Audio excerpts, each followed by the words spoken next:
is East Asia Tonight. Good evening, I'm Natalie Edwards. Tonight's top stories. Donald Trump warns Iran to get smart as reports emerge that the U.S. is preparing for a prolonged blockade to press Tehran to agree to Washington's demands. Now, Beijing vows to protect its interests in Panama, accusing Washington of politicizing ports after a U.S.-led coalition threw its support behind Panama in their canal dispute. Now, Australia's top diplomat Penny Wong pushes ahead with crucial energy talks across the region. She's in China on a second stop, where she will be holding high-level talks with counterpart Wang Yi. Now, a South Korean appeals court increases former President Yoon obstruction of justice sentence to 7 years from 5, on top of the life term he is already serving for insurrection.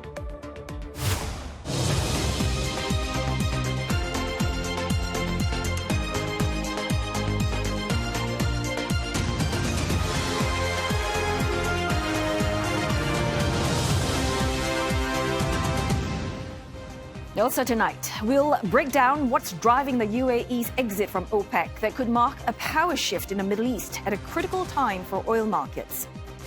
And the dark side of the EV boom, how Mongolia is paying the price for importing second-hand low-emission cars.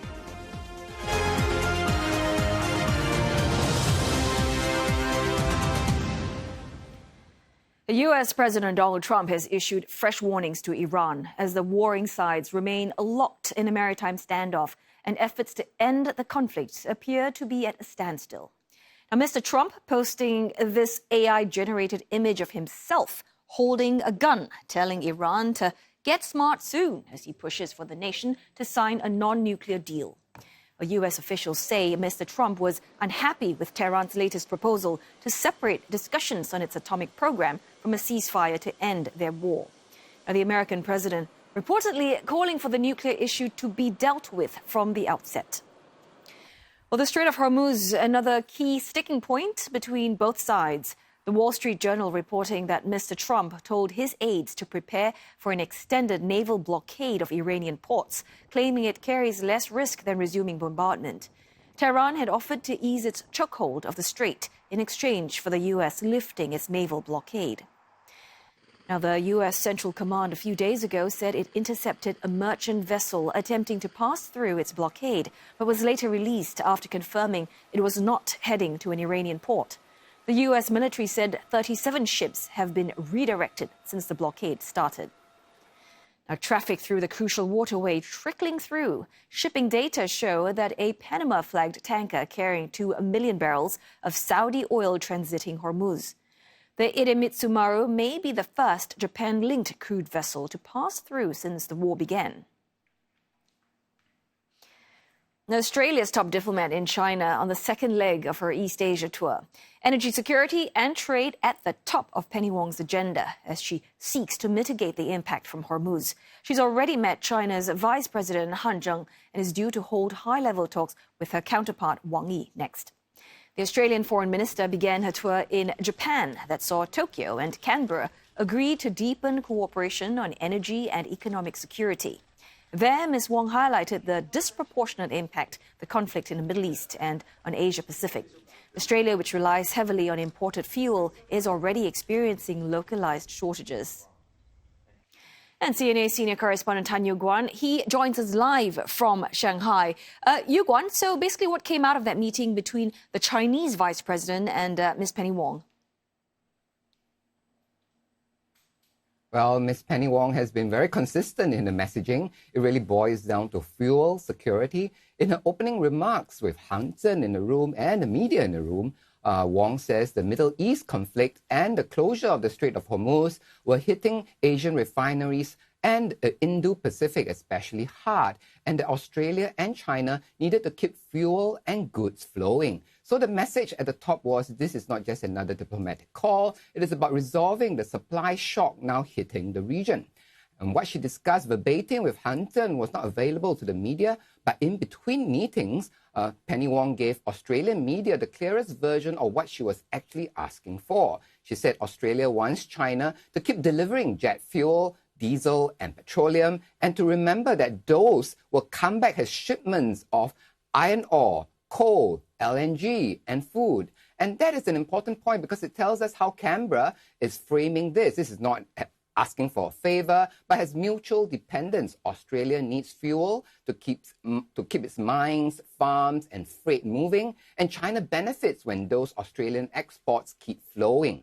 There's also a second layer here, and that is who she met. Han Zheng is China's vice president, but I would not overstate that as a policy portfolio. Formally, the office is there really to assist the president and exercise powers only when entrusted by the president. And in practice, Han often receives senior foreign visitors and acts as a high-level representative. So the significance is mostly political. Beijing gave Wong a senior reception. It adds weight to the visit, but it does not mean Han is the main operator on the detailed fuel ask. Despite improving China-Australian relations, it is quite clear the two sides still have different ways of doing things. The start of that meeting was overshadowed by a major incident when Chinese officials tried to move Australian journalists out and obstruct filming while Wong was still speaking. The Australian media stayed until she finished, but the picture is a bit split screen now. A serious discussion about fuel on one side and a reminder that relationships still needs to be rather tightly managed. And of course, Yuan, all eyes are now on that high-stakes meeting with Wang Yi. So what can we expect there?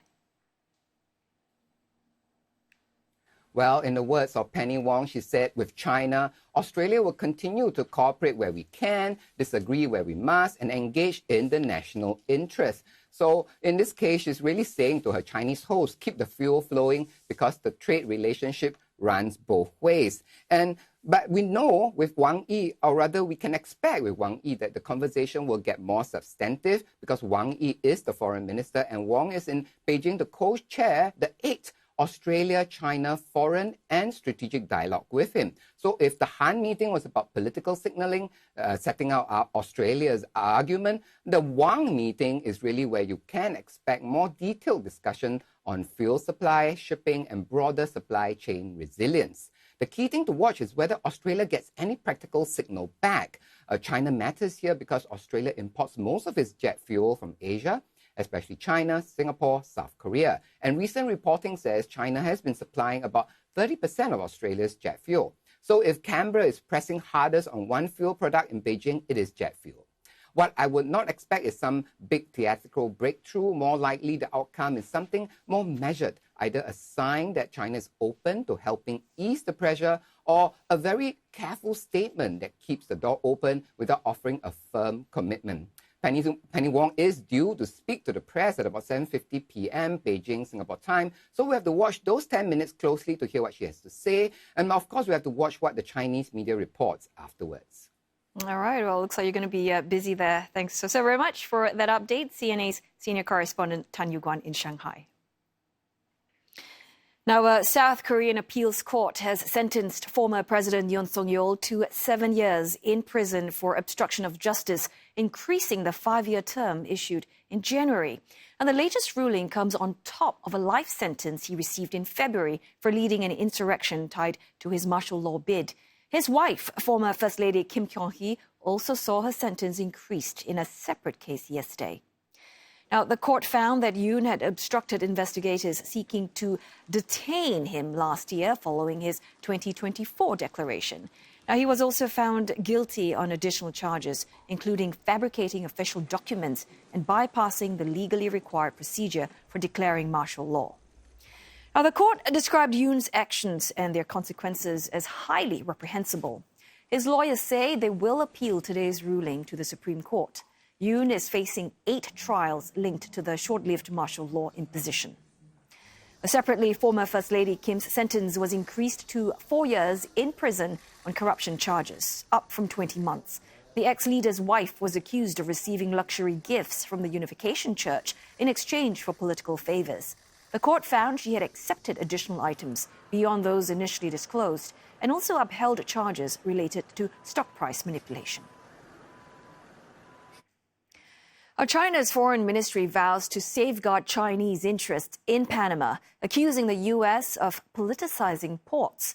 The remarks follow a pledge of support for Panama's sovereignty from a Washington-led coalition of countries amid a dispute with China over the Panama Canal. Bolivia, Costa Rica, Guyana, Paraguay, and Trinidad and Tobago are among the countries in the U.S.-led call. Well, they released a joint statement vowing to stand in solidarity with Panama and affirm that the Panama Canal must remain free from external pressure. China's foreign ministry called the statement baseless and misleading. In January, Panama took control of two ports previously owned by Hong Kong conglomerate CK Hutchison following a judicial decision that invalidated their ownership rights. CK Hutchison accused Panama of unlawfully seizing property and launched a $2 billion arbitration case against them. Following the ruling, there was a surge in detentions and inspections of Panama-flagged vessels in China. Panama City has affirmed the neutrality of its canal and the need to preserve maritime transport amid the blockade in the Strait of Hormuz. The Panama Canal handles about 5% of global maritime trade. Well, that joint show of support highlighting Washington's concerns over Beijing's growing influence ahead of a key summit next month between Mr. Trump and Chinese President Xi Jinping. Both sides seeking stable ties, but pressure points are emerging from energy to technology and security.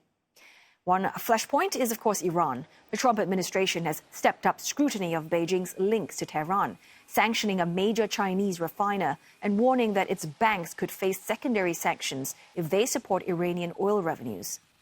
U.S. officials are urging financial institutions to steer clear of such activities. Tensions over trade and industry as well. More than 70 U.S. lawmakers are calling on Mr. Trump to keep Chinese car makers out of the American market, warning that it could have irreversible consequences. Beijing has urged Washington to seize discriminatory measures. Technology, another major battleground. U.S. lawmakers are proposing a sweeping review of China's artificial intelligence capabilities. The plan would require a detailed report mapping Beijing's progress, key companies and risks. It would also compare Chinese systems directly with those in the U.S., reflecting a growing concern over the pace of the AI race. A tightening pressure over semiconductors as well. The U.S. Department of Commerce has reportedly ordered several American firms to halt shipments of key chip-making tools to China's Huahong. The move targets facilities believed to be working on advanced chips, including those linked to AI development. Beijing has urged Washington to maintain stability in the global supply chain. Time now for a short break, but coming up on East Asia tonight, Hong Kong Stock Exchange smashes profit records. What's driving the boom, and can it last amid tighter scrutiny? We'll have all the details. Plus, Taiwan's TSMC boosting the island's stock market past Canada. We'll tell you where it stands on the leaderboard a little later.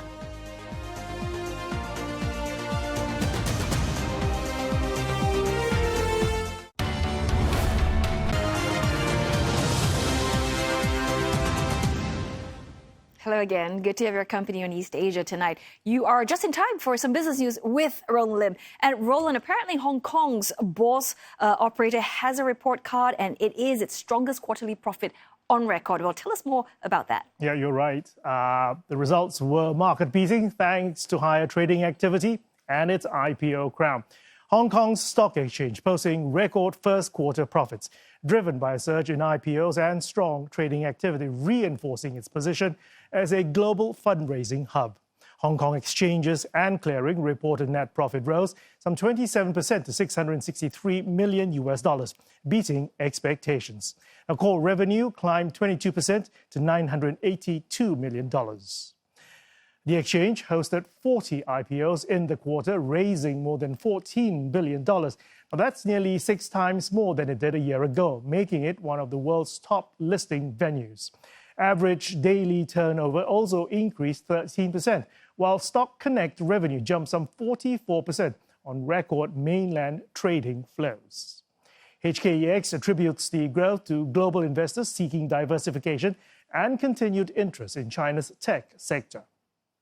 Looking ahead, the exchange has over 500 companies in its listing pipeline and plans reforms to attract more high-growth firms despite tighter scrutiny from regulators and concerns over listing quality.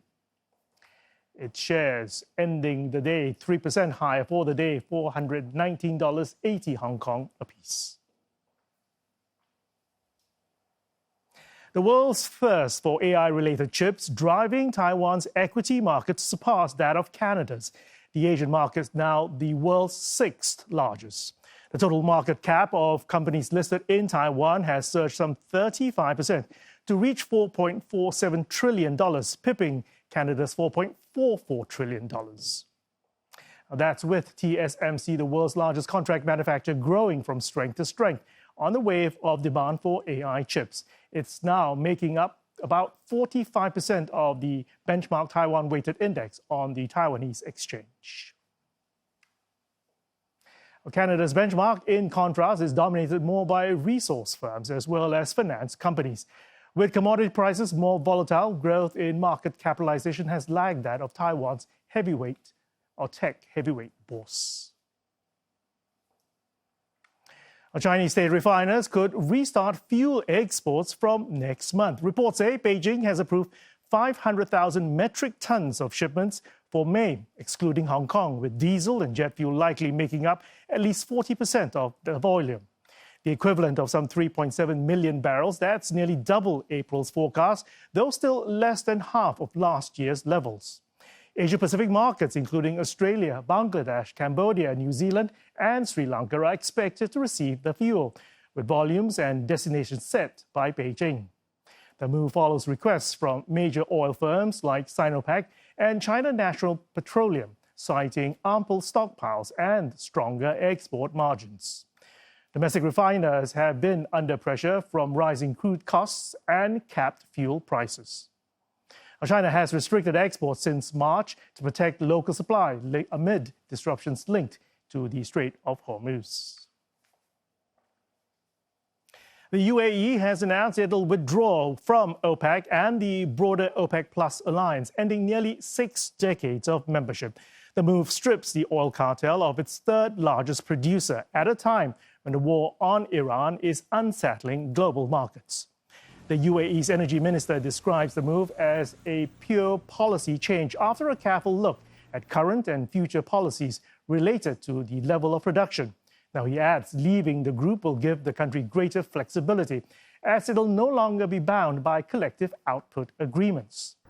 The UAE is not the first country to leave the organization. It joins a list of other nations that have withdrawn from the group in recent years, mainly due to disagreements over output quotas. And this includes Indonesia, Qatar, Ecuador, Angola, and Gabon. The UAE is one of a few countries with oil capacity to spare. That means it can increase supply when needed, something it would be able to do after leaving OPEC. Now, in normal times, its exit announcement would help lower oil prices. But that's not the case now, as the Strait Hormuz closure still limits oil exports. Have a look at Brent prices. It is currently above the 114 level, up more than, nearly 3%. And the West Texas Intermediate also rising by 3.6%. Oil prices are being pushed up by US President Trump's unhappiness over Iran's proposal to end the war. Well, the move has clearly sent shockwaves through global energy markets, the UAE quitting OPEC after nearly 60 years. Well, Roland, of course, he has been following the story all day, every day, and he joins me now to put all of this into context for us. I mean, this is significant, isn't it, this move? Yeah, it's genuinely historic, and I don't use the word lightly. I mean, the UAE, as I mentioned, was OPEC's third biggest producer, only behind Saudi Arabia and Iraq. And this marks the first time that a major oil player is actually leaving OPEC. Previous departures, Qatar, Indonesia, Angola, they were relatively smaller oil-producing nations. Now, the UAE is in a different category altogether. It can produce on a daily basis 4.8 to 5 billion barrels of oil a day. And more than that, it is also one of the world's most proven oil reserve supplies in the world. And more significantly, it is also has a significant spare capacity for producing even more oil. So that spare capacity has been OPEC's single major tool in terms of trying to manage global markets. Have a listen to what one analyst had to say about the UAE's exit. If you look at what happened to the prices today, there was this announcement, which was one of the most consequential announcements in the oil market ever. because, the UAE has been part of OPEC since the 1960s. And the market did exactly nothing. The reason is that, of course, the whole oil market is still hostage to the situation in Hormuz. And as long as you have this supply crunch going on, then the market will not react. Cyril, what's also interesting to note is the timing of this all. Why did Abu Dhabi choose now to act? Yeah, there's really two layers to this. There is the long-term story and the immediate one. The long-term story is about the quota on production of oil. The UAE has never been happy that it's been restricted. As I mentioned, it can produce 4.85 million barrels a day, but under OPEC requirements, it could only produce 3.2 to 3.4 million barrels a day. So that's a lot of money left on the table.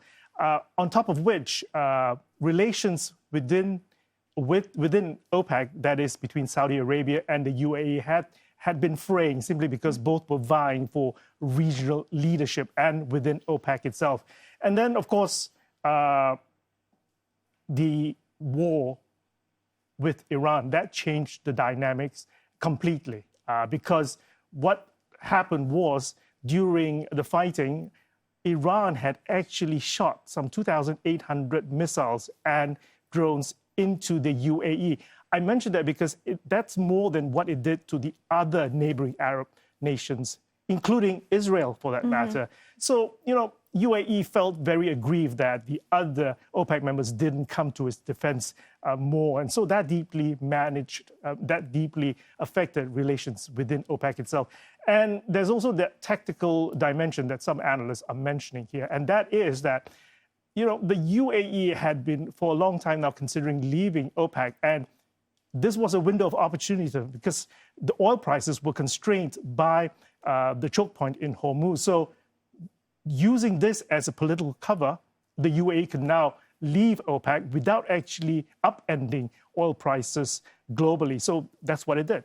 So by doing that, what does it mean for the global oil supply and also for consumers? Yeah, I think for consumers right now, the immediate impact has to be the reopening of the Strait of Hormuz.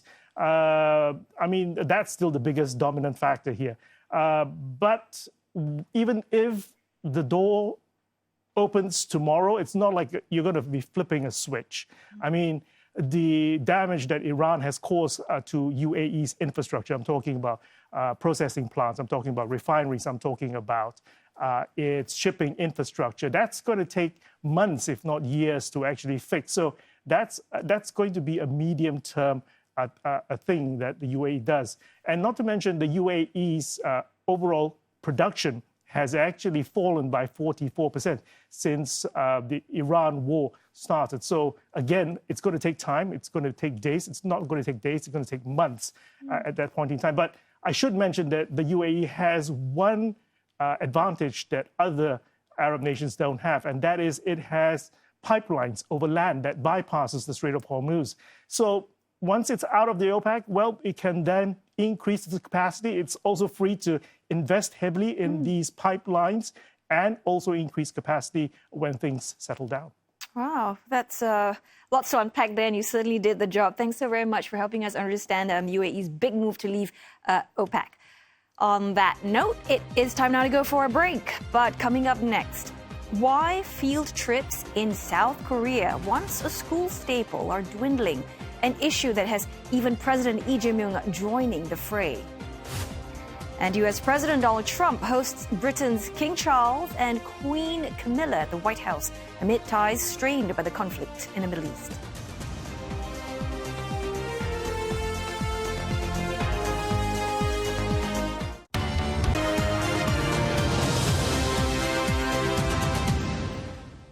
They're watching East Asia tonight, and here are the headlines we're following. U.S. President Donald Trump issues fresh warnings to Iran to, quote, get smart, as reports emerge that he is considering an extended blockade to push Tehran to sign a non-nuclear deal. A Washington-led coalition voicing support for Panama's sovereignty that it says is threatened by China. Beijing pushing back, calling their statement baseless and misleading. amid a dispute over port control in the Panama Canal. And Australia's top diplomat Penny Wong continues her East Asia tour with energy security and trade top of her agenda. She's in Beijing for her second stop after Japan and is due to hold talks with counterpart Wang Yi soon. In South Korea, backlash among educators is growing after President Lee Jae-myung criticized schools on Tuesday for cutting back sharply on field trips over safety concerns. Now, teachers are saying that criminal liability falls on them if an accident happens. CNA's senior correspondent Lim Yun-suk has this report. A South Korean teachers' union representing 40,000 educators nationwide staged a small-scale rally outside the presidential office on Wednesday, as a growing reluctance by schools to organize field trips comes under the spotlight. In Seoul alone, the number of elementary schools running field trips has more than halved in just 2 years. These teachers say they want to take the students outside, but they can't afford the legal risks of doing so. On Tuesday, President Lee Jae-myung called for field trips, once a routine part of school life, to resume and suggested more safety personnel. But teachers criticized the government for a lack of understanding. 그런데 교사들이 대통령의 발언에 이토록 분노하는 것은 안준 요원이 충분하지 않아서가 아닙니다. 현장 체험학습이 반토막난 학교 현실과 그리고 90%의 교사들이 사고가 생기면 형사 책임까지 질 수 있다라고 하는 불안감을 느끼고 있는 이유를 대통령이 전혀 이해하고 있지 못하기 때문입니다. Teachers say the turning point came after a series of accidents and court rulings that held individual teachers criminally responsible. In recent cases, teachers have received suspended prison sentences after student accidents on school trips. The government says it revised the School Safety Act in 2023 to protect teachers from liability during school activities. But teachers are questioning its effectiveness. 안전조치 의무를 다한 경우에는 학교 안전사고에 대하여 민사상, 형사상 책임을 지지 아니한다는 학교안전법 10조는 너무나 모호하여 종이로 만든 갑옷에 불과하다. Teachers are now calling for a more fundamental change to shift legal responsibility from individual teachers to the state. Until that happens, they say, field trips will continue to disappear. Im Yeon-suk, CNA, Seoul. A lavish White House state dinner blending royal tradition with American flair aimed at reinforcing U.S.-UK ties. President Donald Trump and Britain's King Charles III toasted unity despite tensions with pointed references to global conflicts. Tony Waterman files this report for CNA from Washington, D.C. A state dinner fit for royalty, full of pomp, but with an American twist, emblematic of the deep cultural links between the U.S. and UK that both President Donald Trump and King Charles III say they are eager to reinforce. Tonight, on the eve of our 250th year of cherished independence, we turn to the sovereign embodiment of our British heritage and say sincerely thank you to our friends, the United Kingdom, for the richest inheritance that any nation has ever given to another. May our two countries stand together forever for liberty, for justice, and for the glory of God. Both men toasted to unity amid an undercurrent of tensions. President Trump at one point referencing the war with Iran, which has driven a wedge between the U.S. and UK. He even claimed the king agrees with him that Tehran can never get a nuclear weapon. The king also hinted at the strained relations, mentioning moments of difficulty and invoking one of his mother's visits to the White House to repair the so-called special relationship. When my mother visited in 1957, not the least of her tasks was to help put the special back into our relationship after a crisis in the Middle East. Nearly 70 years on, it is hard to imagine anything like that happening today. But it is not hard to see how important the relationship remains in matters both seen and unseen. The king, a masterclass in diplomacy, weaving the importance of transatlantic relations with jokes about the new White House ballroom. He even gifted the president a bell from a World War II-era British submarine called the HMS Trump, a reminder of the importance of military alliances. Should you ever need to get hold of us, or just give us a ring?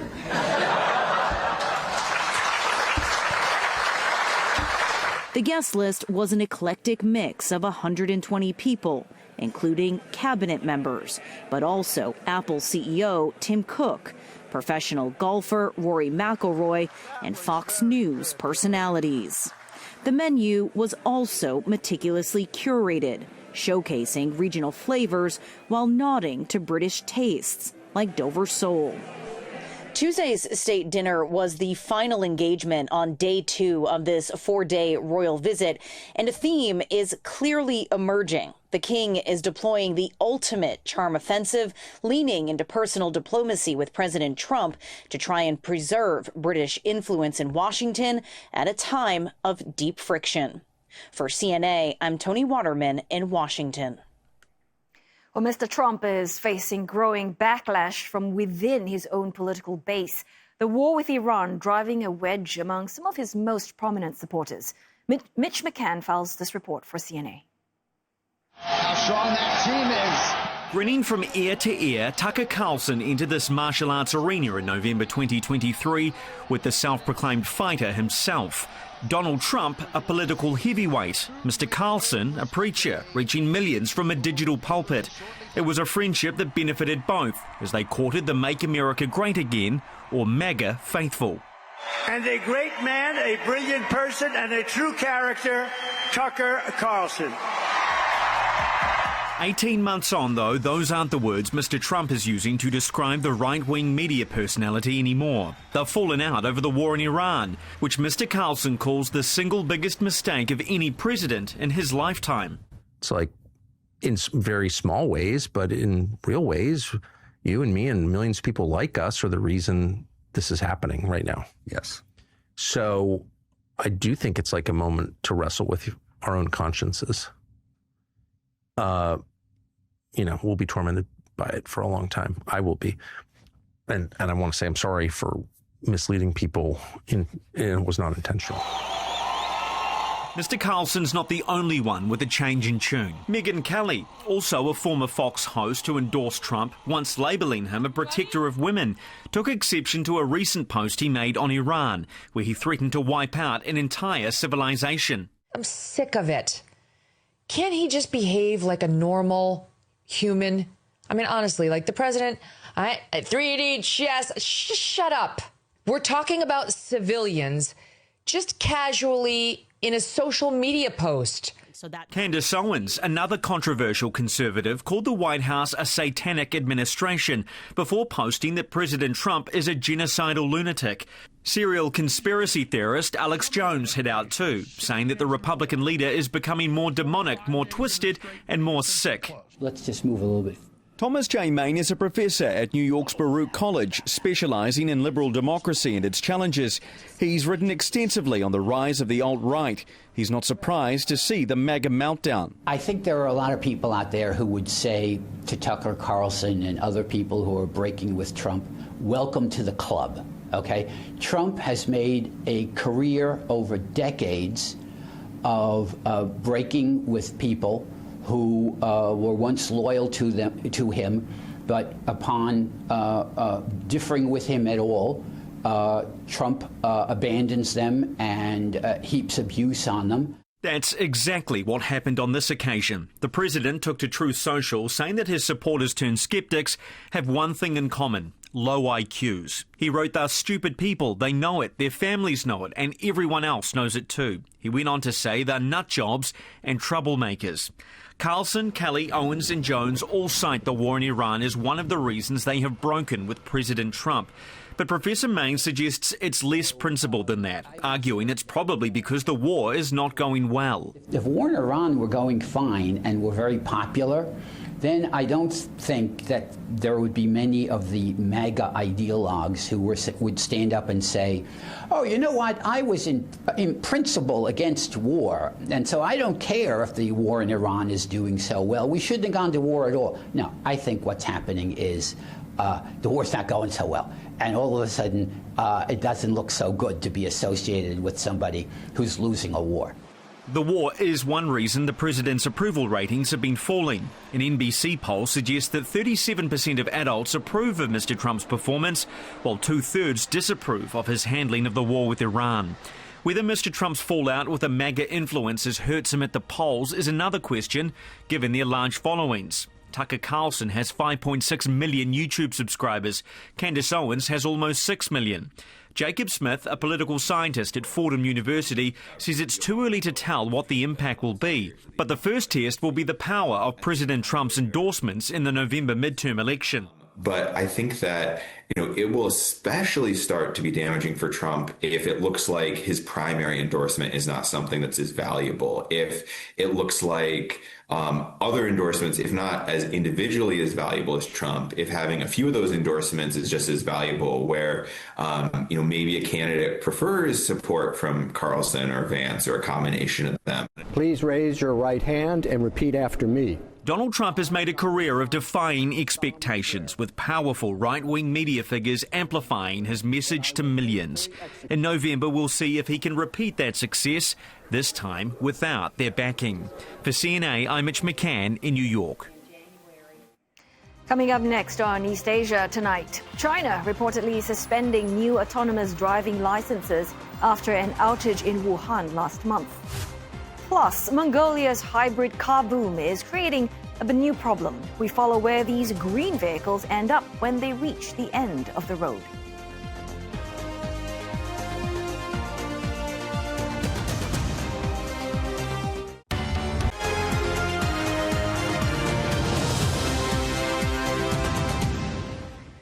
Hello again, you're watching East Asia tonight, and Roland is back with us once again for more business news, and this time we've got news out of China in the highly competitive EV space. Tell us more about that. Yes.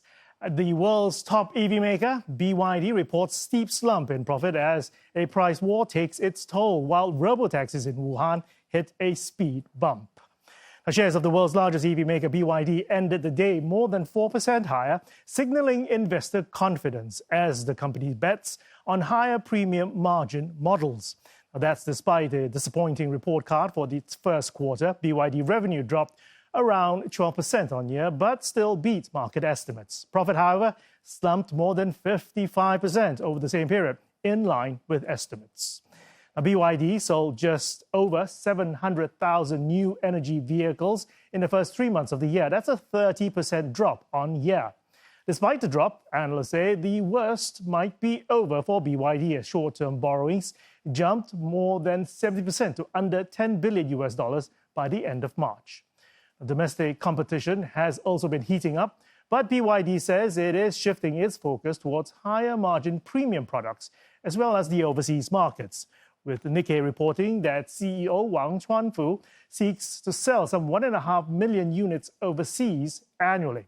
Bloomberg also reports that the company is looking to bank on its fast-charging tech developments. Meantime, shares of Chinese automaker Geely are up in Hong Kong despite a weaker-than-expected first quarter. Net profit falling 27% to $614 million, missing analyst estimates. Now, Geely is facing the same troubles as BYD, fading government subsidies and a brutal price war at home. But global sales of electric cars have surged after the Iran war sent fuel prices higher. But some investors are optimistic that the worst may be over. Geely is pushing for a new hybrid technology and rolling out aggressive incentives at home. It's also turning overseas, raising export targets and expanding partnerships, including a new production plant in Brazil. Shares of China's Baidu and rival robotaxi firms fell today on news that authorities have suspended new licenses for autonomous vehicles. This after an incident last month where more than 100 Baidu Apollo Go robotaxis stalled on the streets of Wuhan, stranding passengers and snarling traffic. The Baidu's Wuhan robotaxis operators have reportedly been suspended while authorities investigate the outage.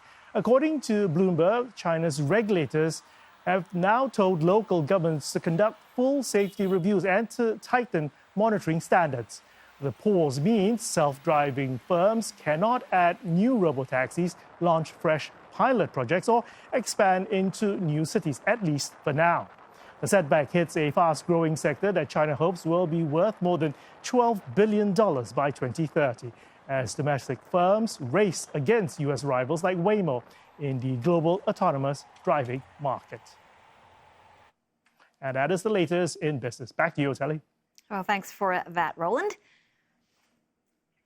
Now, I bet you didn't know this, but hybrid cars actually account for nearly half of Mongolia's vehicles. But most are cheap second-hand imports already nearing the end of their lifespan. Well, experts are warning that the country could be turning into a dumping ground for green technology. Now, in the last of a two-parter, CNA's Jack Board follows the trail of what actually happens when these vehicles reach the end of the road.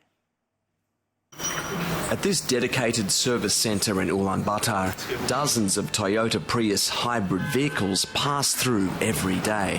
One request stands out: battery replacement. Манай нөхцөлд одоо Монголдо явж байгаа машинууд бол ихэвчлэн нөгөө хоруудын материал их нуурж эхэлж байгаа. Одоо нөгөө километрийн заалт болцсон, үйлдвэрийн баталгаа дууссан. Тийм учраас тийм машинуудын материал нөгөө ихэнхдээ солих гэсэн үг юм. Ширкээс солих тохиолдолд тийм машинууд солих гэсэн. There are about 700,000 hybrids on Mongolia's roads. Most of them are Priuses, valued for being reliable, cheap and fuel efficient. They arrive second-hand from Japan, already old and heavily used. And in the country's harsh climate, their batteries don't last long. Once spent, they are sent to this facility for testing. Нийцнээ батарей нураад ясч гинцэн батарейг агтла зориултын газар хадгалахгүй болоос. Энэ бол гал гарах аюултай. Мөн дотроо энэ чинь хортой бодисоо явж байгаа шүү дээ. So what happens next? I travelled to the outskirts of the capital to check out a recycling facility. Here, used lead-acid batteries are broken down. Workers separate materials, melt the lead and treat the acid for reuse. But the system can't deal with the nickel-metal hydride batteries used in hybrid EVs. Тий одоо автомашины hybrid машины батарейг дахин босруулахад бас манай энэ технологи шал өөр технологи л доо. Тийм учраас бид дахиад яг энэ шиг шинэ үйлдвэр бариад тэгээд хамгийн яг Монгол улсын хөрсөн дээр таарах хамгийн зөв технологийн үйлдвэрийг хайж болох хэрэгтэй. Mongolia has seen the consequences before. Improper disposal of batteries in the past has contaminated soil and groundwater, putting nearby communities at risk. So, where are the hybrid batteries going? My search took me through the back streets of Ulaanbaatar, and I found my answer at this secretive garage. We've been allowed to come and film inside this facility on the outskirts of the city. It's one of the main points that collects hybrid batteries that are no longer of use. And you can see just some of them that have been stacked up here. This is just a fraction of the batteries that are being stored here. There are tens of thousands of them in this place. The operator used to export these batteries back to Japan, but now that has been made illegal. So these batteries are stuck and growing in number. Mongolia has no comprehensive system to deal with this waste. Experts say it's a lesson for other developing countries preparing for a wave of EVs. Бидний одоо ингээд нөгөө туршлага гэдэг ингээд харах юм бол бид нар эхлээд хог аяллахын менежментийн нэгдсэн системийг маш сайн байгуулсан байх хэрэгтэй. Монгол улсад хэлээр орж ирж байгаа тэр бүтээгдэхүүн хаана явж байгаа, хаана бүртгэгдсэн, тэгээ хаана цэцэр үйлчлэгэнд ороод хаана хаягдж байгаа гэдэг энэ нэгдсэн систем тогтолцоол биднэрт яг алган дээр байгаа юм шиг, нүдэн дээр байгаа юм шиг л харагдаж байх хэрэгтэй. Одоо гэтэл бид нар тэрийг бэлдээгүй байсан учраас бүгдийг алдсан тийм Монгол улсын одоо нэг айлын гадаа эсвэл нэг хашааны гадаа магадгүй нэг хүүхэд тэргээр тоглоо сууж байгаа байхгүй. Тэгэхээр Out in the harsh countryside, the elements continue to take their toll. Ерөнхийдөө юу штэ цаг уурын нөхцөлөг үйл яг мэдээж хүүтэй халуунд бол жоохон өөрчлөгд. Тэрэнд бол мэдээж жоохон ачааллах юм одоо илэгдэл орогдол бас байна л да. Гэтэл бол ерөнхийдөө бас ийм нөхцөл бас ингээд даагаад явна гэдэг бол бас сайн л. Ерөнхийдөө бас Toyota бас сайн л юм гэсэн. Тэр тал дээр нь бол ямар ч. But even the strongest cars leave something behind. And now, Mongolia is left to answer a difficult question. How can it deal with the legacy of its vast fleet of inherited Priuses? Well, Jack is back in Thailand. He's grown a mustache in the meantime, and he joins us from Bangkok. I'm sure it's still the same person. So, Jack, you've clearly encountered these nomadic herders using hybrid EVs across Mongolia. Curious to know, how did these old cars end up in some of the harshest, most remote places on Earth? Yeah, I first travelled to Mongolia a few years ago, and I was in the heart of the Gobi Desert, and I was filming this family of nomadic herders right in the middle of nowhere. And when it got down to it, when they started to herd their goats, instead of using a horse, they got into this old, battered Toyota Prius and started steering their animals around the desert, which I found just totally surprising. And everywhere I went in Mongolia, I was seeing the same thing. And these are some of the most extreme conditions that you can imagine. There are barely roads, they're tracks rather, that go through the sands and the rocky terrain.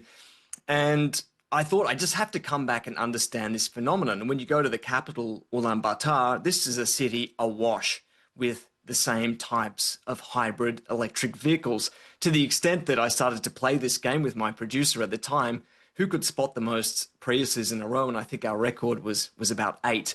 So I wanted to go back and understand what's happening. There are a few reasons why the country has so many of these vehicles. They are filling a need. They can work in these really extreme hot and cold conditions, unlike most of the pure electric vehicles these days. They're clean. In a city that has some of the worst air pollution in the world, that's really important. And perhaps most critically, they're really cheap. Just a few thousands of dollars to import them from Japan.